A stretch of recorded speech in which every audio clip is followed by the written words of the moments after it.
ناظرین گرامی، ہمارا آج کا موضوع ہے کربلا کے واقعے کی اہمیت۔ ہم آپ کو بتاتے چلیں کہ سید الشہداء حضرت امام حسین رضی اللہ تعالیٰ عنہ 5 شعبان 2 ہجری کو مدینہ منورہ میں پیدا ہوئے۔ حضور صلی اللہ علیہ وسلم نے آپ کا نام حسین رکھا اور آپ کی کنیت ابو عبداللہ ہے۔ آپ کو بھی آپ کے بڑے بھائی حضرت حسن کی طرح جنتی نوجوانوں کا سردار بنایا گیا۔ حضور صلی اللہ علیہ وسلم کو اپنے دونوں نواسوں سے بے انتہا محبت تھی اور آپ ان کو اپنے گلدستے کہتے تھے۔ آپ کی ولادت کے ساتھ ہی آپ کی شہادت کی خبر بھی حضور صلی اللہ علیہ وسلم تک پہنچی تھی کہ حضرت امام حسین کو کربلا کے میدان میں شہید کیا جائے گا۔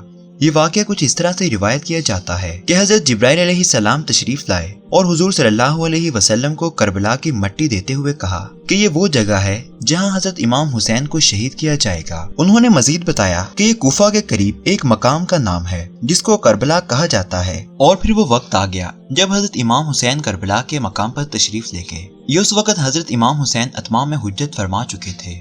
وہ جب واپس خیمے کی طرف مڑے تو ملک بن اروا اپنا گھوڑا لے کر ان کے سامنے آ گیا۔ یہ وہ وقت تھا جب لشکر امام کے گرد آگ جل رہی ہے۔ اس وقت میں وہ گستاخ مسکرایا اور کہا کہ اے حسین، تم نے دوزخ کی آگ یہیں لگا لی، نعوذ باللہ۔ تو حضرت امام حسین نے اس کا یہ گستاخانہ جملہ سن کر فرمایا، اے دشمن خدا، تو جھوٹا ہے۔ مسلم بن سنجوہ نے اس کے منہ پر تیر مارنا چاہا، مگر حضرت امام حسین نے فرمایا کہ خبردار، کوئی بھی میری طرف سے جنگ کی ابتدا نہیں کرے گا۔ یہ فرما کر حضرت امام حسین نے اپنا دست مبارک بارگاہ خداوندی میں اٹھایا اور کہا، یا اللہ، عذاب دوزخ سے قبل اس گستاخ کو دنیا کی آتش میں مبتلا کر دے۔ ابھی امام علی مقام کے ہاتھ نیچے نہیں آئے تھے کہ مالک بن اروا کے گھوڑے کا پاؤں زمین کے سراخ میں پھنس گیا۔ وہ گھوڑے سے گرا، اس کا پاؤں رکاب میں الجھا اور گھوڑا اسے لے کر بھاگ کھڑا ہوا اور اس کو آگ کے خندق میں ڈال دیا۔ ایک اور گستاخ نے حضرت امام علیہ السلام کے سامنے آ کر کہا، اے حسین، دیکھ دریائے فراق کیسے موجے مار رہا ہے۔ خدا کی قسم کھا کر کہتا ہوں، تمہیں اس میں سے ایک قطرہ بھی نہیں ملے گا، تم پیاسے ہی مر جاؤ گے، نعوذ باللہ۔ امام علی مقام نے پھر بارگاہ الہی میں عرض کیا، یا اللہ، اس کو پیاسا مار دے۔ حضرت امام حسین کا یہ فرمانا تھا کہ اس گستاخ کا گھوڑا بھی بھاگ کھڑا ہوا۔ وہ شخص گھوڑے کو پکڑنے کے لیے دوڑا اور اچانک اس پر پیاس کی شدت غالب آ گئی اور العطش العطش پکارنے لگا۔ لوگ پانی اس کے منہ کو لگاتے تھے لیکن وہ پانی کا ایک قطرہ بھی پی نہیں سکتا تھا، حتیٰ کہ وہ اسی طرح پانی پانی پکارتا مر گیا۔ ناظرین گرامی، اگر ہم اسلامی دنیا اور مسلمانوں کا سب سے بڑا المیہ تلاش کریں تو ہم بے اختیار کہہ اٹھیں گے کہ کردار۔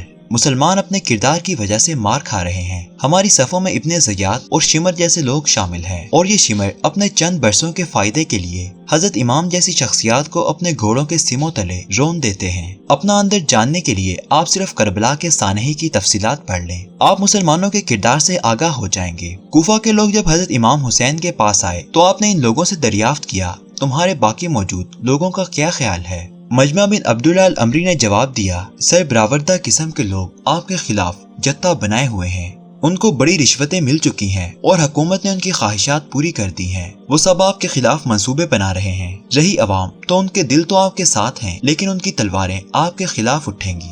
عبید اللہ بن زیاد نے عمر بن سعد کو آپ کے پاس بھیجا تو آپ نے کہا، عمر، میری 3 باتوں میں سے کوئی ایک بات مان لو۔ وہ خاموش رہا۔ حضرت امام حسین نے اپنی شرطیں پیش کی اور فرمایا کہ مجھے واپس جانے دو، میں جیسے آیا ہوں ویسے ہی چلا جاتا ہوں۔ اگر اس سے انکار کرتے ہو تو پھر مجھے یزید کے پاس لے کر چلو، ہم دونوں اپنا فیصلہ خود کر لیں گے، اور اگر یہ بھی پسند نہیں تو مجھے ترکوں کی طرف جانے دو۔ عمر بن سعد نے یہ پیغام ابن زیاد کو پہنچا دیا اور اس کا خیال تھا کہ حضرت امام حسین کو یزید کے پاس بھیج دینا چاہیے، مگر شمر نہیں مانا اور اس کا کہنا تھا کہ حضرت امام حسین کو آپ کا حکم ماننا چاہیے، اور یہ بات بھی حضرت امام حسین تک پہنچا دی گئی۔ اور تب حضرت امام حسین نے فرمایا کہ میں یہ نہیں کروں گا۔ عمر بن سعد حضرت امام حسین سے جنگ کے لیے تیار نہیں تھا۔ ابن زیاد نے شمر کو بھیج دیا اور اس کو حکم دیا کہ اگر عمر جنگ کے لیے تیار نہ ہو تو اسے قتل کر دو اور اس کی جگہ لے لو۔ حضرت امام حسین اور ان کے ساتھیوں پر پانی بھی بند کر دو۔ امام علی مقام اور ان کے ساتھی سب تلواریں حمائل کیے ہوئے تھے۔ حضرت امام حسین نے اپنے ساتھیوں سے کہا کہ پانی پی لو، اپنے گھوڑوں کو بھی پلاؤ اور دشمنوں کے گھوڑوں کو بھی پانی پینے دو۔ عمر بن سعد اور شمر نے حضرت امام حسین اور ان کے ساتھیوں کا 9 محرم کی شام گھیراؤ کر لیا۔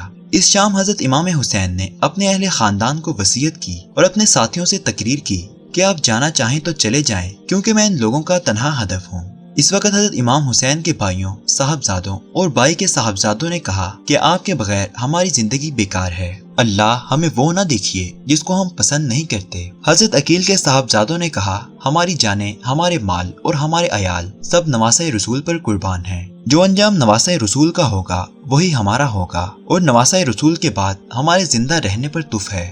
جمعے کے دن جب صبح کی نماز حضرت امام حسین نے ادا کی اور بعض روایات کے مطابق ہفتے کا دن تھا، اس وقت آپ کے ساتھیوں میں 32 لوگ سوار اور 40 لوگ پیدل تھے۔ حضرت امام حسین اپنے گھوڑے پر سوار ہیں اور قرآن پاک کو اپنے سامنے رکھ لیا، اور آپ کے صاحبزادے علی بن حسین امام زین العابدین بیمار اور کمزور تھے۔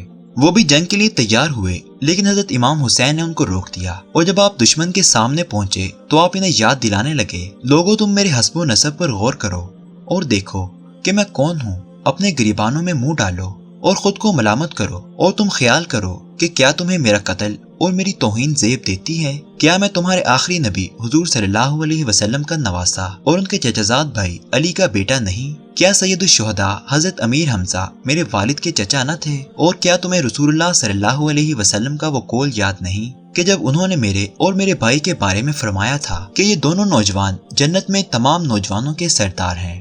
اگر میرا یہ بیان سچا ہے، اور ضرور سچا ہے، تو بتاؤ کہ تمہیں ننگی تلواروں سے میرا مقابلہ کرنا ہے؟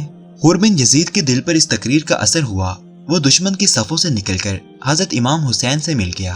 شمر آگے بڑھا اور حضرت امام حسین کے رفقا پر حملے شروع کر دیے۔ حضرت امام حسین کے ساتھی آپ کے سامنے جنگ کرتے رہے اور امام علی مقام ان کے لیے دعا کرتے رہے۔ وہ تمام حضرت امام حسین کے سامنے شہید ہو گئے۔ پر آخر میں شمر نے آواز لگائی کہ اب حسین کی باری ہے، انتظار کس چیز کا ہے؟ یہ سن کر زرہ بن شریک امام علی مقام کی طرف بڑھا اور آپ کے شانہ مبارک پر وار کیا، اور پھر سنان بن انس نے تیر چلایا جس سے امام علی مقام گر گئے، اور پھر شمر پیچھے کی جانب سے بڑھا اور سر کو تن سے جدا کر دیا۔ امام علی مقام کی شہادت کے بعد جب ان کے جسم مبارک کو دیکھا گیا تو اس پر 22 نیزوں کے نشان تھے۔ اس وقت آپ کے ساتھ 72 جانثار شہید ہوئے، اور وہ روز عاشورہ جمعہ کا دن تھا، محرم کا مہینہ، اور سن 71 ہجری تھا۔ آپ کی عمر اس وقت 57 سال 6 ماہ اور 5 دن تھی۔ دوستو، یہ مختصر سا قصہ اس بات کا ثبوت ہے کہ ہم کردار میں کس قدر کمزور ہیں۔ اللہ ہم سب کو ہدایت دے اور سیدھی راہ پر چلنے کی توفیق عطا فرمائے، آمین یا رب العالمین۔